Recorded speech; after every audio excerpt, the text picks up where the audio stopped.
நல்லது செய்ய போன எனக்கு பதிலுக்கு நல்லது கிடைச்சதான்னு கேட்டிங்கன்னா ஸ்கேமு தான் கிடைச்சது. இன்னைக்கு காலையில் ஷார்ப்பாக லேட்டாக ஏஞ்சி பல்லு கூட விளக்காம நேற்று பண்ண பயிற்சிக்கான பலனை பார்த்துட்டு காலேஜுக்கு ஒரு வணக்கத்தை போட கிளம்பிட்டேன். இதுதான் இன்னைக்கான அவுட்ஃபிட்டு. எப்படி இருக்குன்னு கமெண்ட்ஸில் சொல்லுங்கள். பல்கிங் பண்ணுற முயற்சியில் கண்டு மணிக்கும் சாப்பிட்ற நம்ம முயற்சி நண்பர் இவனுக்கு ஒரு ஹாய் சொல்லிட்டு காலேஜ்லேயே காஸ்ட்லியஸ்ட் ஃபுட்டான பிரிஞ்சியை நாக் அவுட் பண்ணிட்டு வீட்டுக்கு கிளம்பிட்டேன்.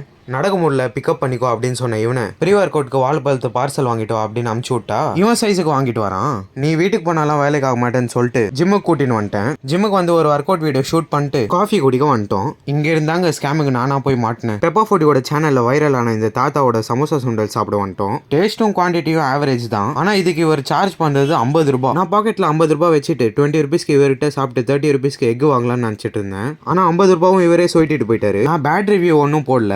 ஆனா இன்னொரு வாட்டி போய் சாப்பிடுவேனான்னு கேட்டிங்கன்னா கன்ஃபார்மாக இல்லை. அங்கேருந்து வீட்டுக்கு வந்து பஜ்ஜி சமைக்கலான்னு பார்த்தா இன்னொரு சம்பவம். மிளகாவை வெட்ட போனோன்னா என் கையை வெட்டிக்கிட்டேன்.